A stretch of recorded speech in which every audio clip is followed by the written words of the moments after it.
Was telling people I was crazy. I went crazy. I was like this, and you see pictures of me like this, like I'm some kind of an electrified crazy person. Women Who Kill Wednesdays. Welcome to Women Who Kill Wednesdays. I'm Caswell. Let's talk about Betty Broderick. Betty Broderick was born Elizabeth Ann Basheglia in Eastchester, New York, November 7, 1947, and she was the third of 6 children. Betty was brought up to be a polite Irish Catholic girl with an education and good manners. She met Dan Broderick in 1965 at a Notre Dame football game when she was only 17. Dan Broderick was studying to achieve his medical degree at Cornell University and was also from a large Irish Catholic family. It seemed they were meant for each other. Dan and Betty would continue seeing each other while Betty finished her degree in childhood education. They married on April 12, 1969 in a large, lavish Irish Catholic ceremony, and Betty looked forward to a beautiful and romantic future with her new husband. They didn't waste any time having kids. Betty got pregnant the night of her honeymoon, and 1 year into their marriage, Betty was already a wife, a mother, and pregnant with her second kid. In 1970, Dan got his medical degree but decided to stay in school to become a medical malpractice attorney and continue for 3 more years at the School of Harvard Law. Betty had to move with Dan to the freezing temperatures of Boston and continue working menial jobs. While Dan was going to school to get his law degree, Betty worked as a hostess at Bloomingdale's cafeteria, sold nurses' uniforms, and babysat other people's kids while still taking care of her own. She also sold Avon products and Tupperware and then went home to cook dinner for her husband and change dirty diapers. Betty put Dan on a pedestal and wanted to make these sacrifices to keep their marriage strong. Betty had talent and an education, but pretty much gave it all up to be Mrs. Dan Broderick. In 1973, Dan got his law degree, and the Brodericks moved to the West Coast, where Dan got a job at Gary, Carey, Ames & Fry, a prestigious law firm in San Diego. Soon, Dan left the law firm and started his own private practice.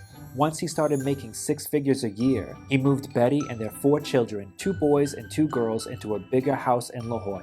Betty and Dan seemed to finally have the life they had worked so hard for. Soon, all of Betty's friends were wives of attorneys, and their kids hung out with kids of attorneys. The Brodericks spent loads of money on private schools for the children, the house, cars, clothes. Dan wore Armani suits to work, and Betty bought 4-figure evening gowns by Bob Mackie. Betty was now Mrs. Dan Broderick and became a wealthy socialite. She was often seen at annual galas, at ladies' lunch benefits. She threw lavish parties and was known as a stylish hostess. A soccer mom in Gucci. When Dan's business started accumulating even more wealth, he would wear a black velvet cape over a tuxedo at high-class events and referred to himself as Count de Money. But soon, all would be disrupted in the Broderick household. Linda Colkino was a 24-year-old former Delta airline flight attendant with no college degree and never typed a word in her life. So some might wonder why Dan hired her as his legal assistant in 1983. Could it simply have been because he was hypnotized by her looks, charm, and blinding Colgate smile? That's a possibility. The first time Betty heard Linda's name slip from her husband's lips was at an annual gala she was attending with Dan. Dan saw Linda walk in from across the room.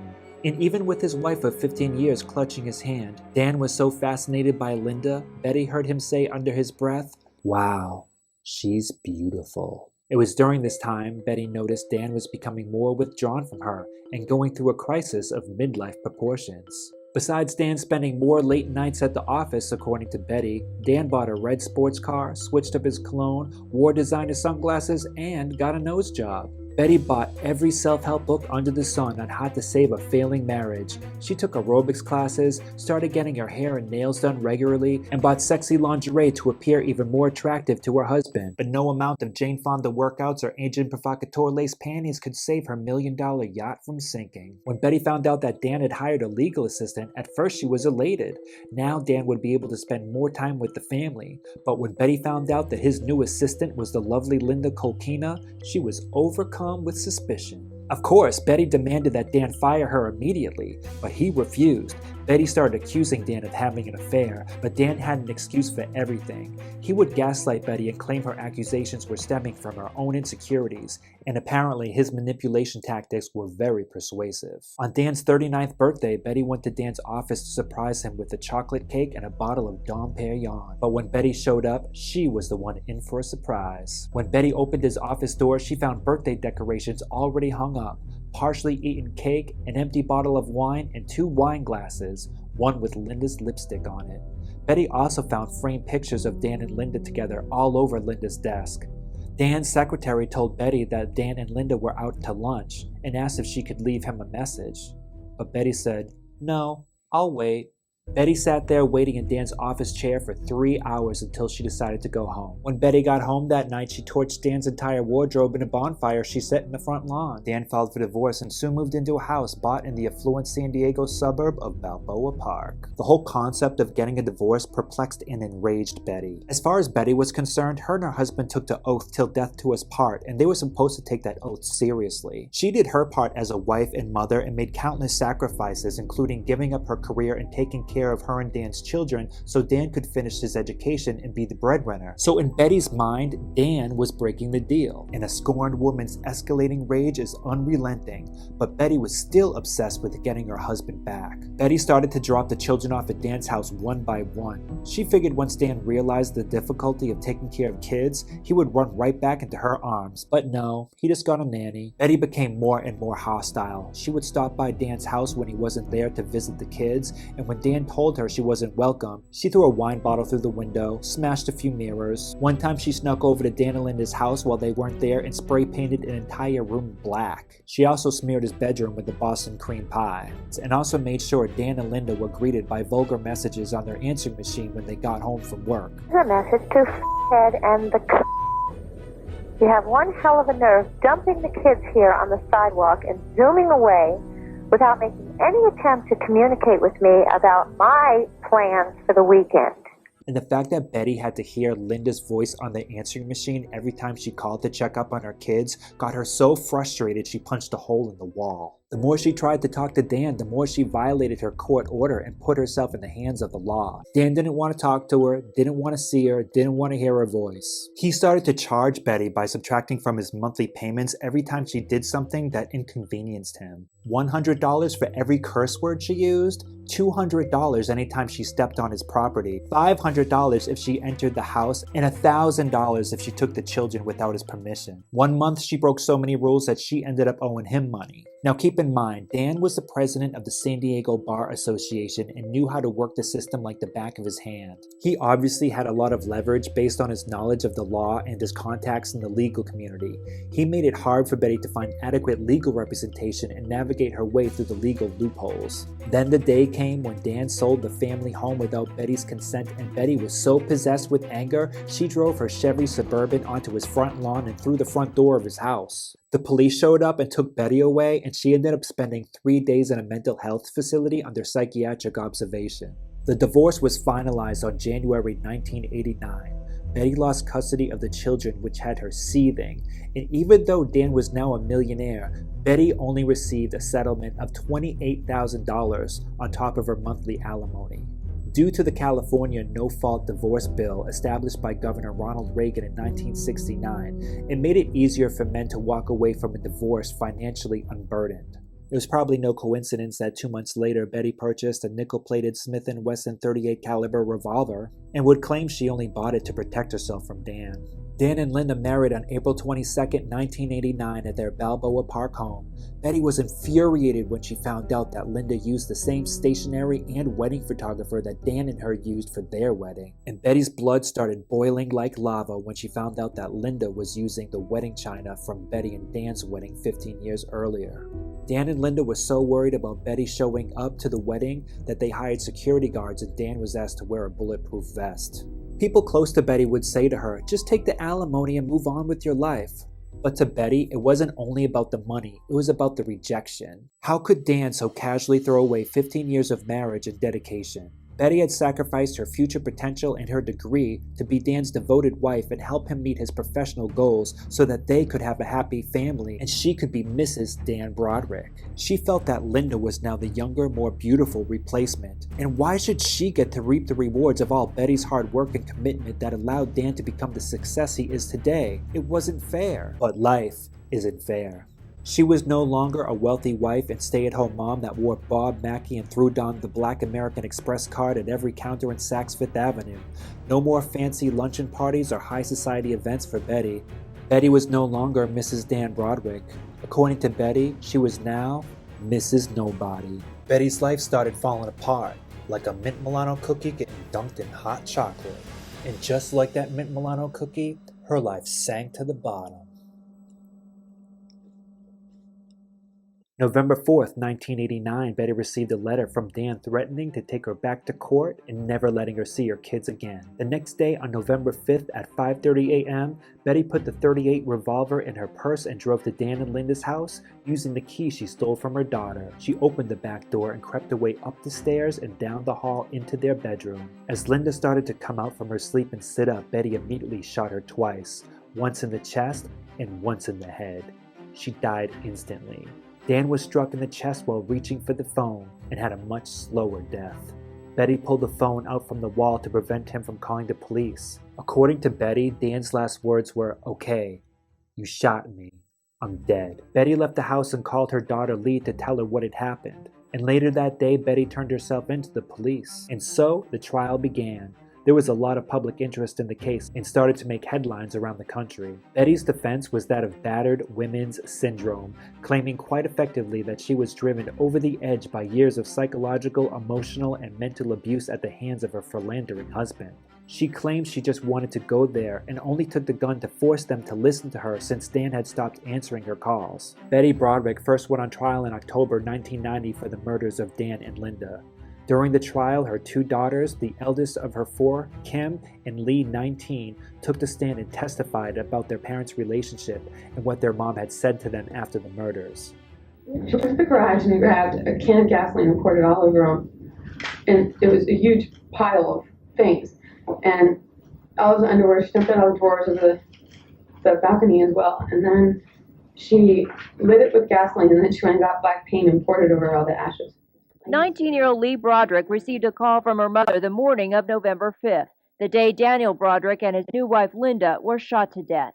My mom called and said that she was in trouble, that she needed my help. And I asked why, and she said that she had shot my father. When she indicated that she shot your father, can you tell us exactly what words she used? She said, "I shot your dad, I shot the son of a bitch." The trial ended on October 22nd, 1990 with a hung jury. Apparently, Betty had some sympathizers in the jury box. When it was over, one of the female jurors said, "What took her so long?" The downfall of Betty Broderick was quite relatable to a generation of women in their 40s whose marriages were coping with the sudden reality of divorce. Most of these women grew up in a generation that didn't experience divorce in the family. They were groomed since they were young girls to grow up to be submissive homemakers for their superior husbands. But in the 1980s, divorce rates suddenly hit the roof. And many women whose only goal in life was to be a loving mother and a supportive wife were now questioning their destination in society. The country seemed to be split, and everyone had an opinion about it. Betty went on the Oprah Winfrey Show later in March 1992 to tell her side of the story. And so in your mind, you were the perfect mom. Yes, I was, and in a lot of other people's minds as well. Was it difficult though, Betty, being super mom? Because did you feel pressured? Did you feel isolated? Did you feel that you weren't getting enough from your husband? Being a super mom was the only thing I ever wanted to be in life. I did not feel any urge to go out in the world and be successful in business or anything. We had very strict gender lines in our marriage. Dan went out and slayed the dragons and provided for us, and I was home and hearth and children and support my husband emotionally and through the good times and the bad. And you enjoyed that? I loved it. It's all I've ever wanted to do. The sacrifices that I had to put in were doing without my husband while he worked 14, 15-hour days and while he socialized after work and on weekends, and he taught courses to other lawyers. All of this was in the name of building his profession, building his name. And I had to do without my husband a lot. But I think any woman As a lot married, of women do. You're any woman right out married there to a with- successful husband, whether Right. he's a car salesman, a stockbroker, a banker, that's what you do in the young years. Right. Is build yourself up. And Dan was very ambitious, and that was what I did. I was a single parent to my children. He was never there. Okay. He didn't have time. The second trial started a year later and the prosecution was ready. They had a phone call Dan had recorded between Betty and their youngest son without either of them knowing about it, and the recording was used as evidence against Betty 3 years later. Both are separated, Mom. And he likes somebody else now. He doesn't like you anymore. And I mean, if you gotta stop saying the bad words. Why doesn't he like me anymore? Because he's sick of you, because you guys get in all these fights. Why do we get in fights? I don't know. Because he was secretary. Even before that, you got in fights, Mom. I don't think so, Danny. See, you didn't know he was secretary for the last 2 years we were married. We want to live with you, but you're just making it harder for all of us that wants to live over there. If you stop saying bad words, everybody will be happier. At least I know I will. I didn't have a plan. I You did gave up indicate- on life. I didn't want to live anymore. Why don't you read what it says on that paper? Why don't you read the letter so everyone can see what that letter says? That obviously her mental disease and emotional whatever has not. It's a horrible letter, and they're threatening jail and they're threatening fines and bull. At this stage of the game, they're not going to let me speak to my sons. What did Dan and Linda have to gain from not letting me speak to my sons? They were just me over, and I couldn't stand it another minute, and I had no plan. I died when I wrote that stuff. I wanted to die, and I have no plan. I just wanted to just die. That's it. That's the end of the story. The trial of Betty Broderick ended on December 10, 1991, and she was found guilty of second-degree murder and sentenced to 32 years to life. She had a parole hearing in 2010 and in 2017, but both times the parole board said, nope. According to the parole board, Betty still claims she did nothing wrong and has absolutely no remorse. Her children to this day are split about it. 2 of her children would like to see their mother out of prison, and the other 2 prefer to see her wearing stripes behind bars. Betty recently had a humiliating outburst in the prison that was caught on surveillance camera and made the news. The former La Jolla socialite was captured on jail surveillance video. An embarrassing struggle with guards at Las Colinas. Betty's next parole hearing is in 2032. So what do you guys think? Do any of you have any sympathy for Betty? Do you think she should just rot in jail? Let me know down below. It should start a pretty interesting conversation. Please like this video, please subscribe, and bang that bell. I'm Caswell, and I'll see you next week for another episode of Women Who Kill Wednesdays.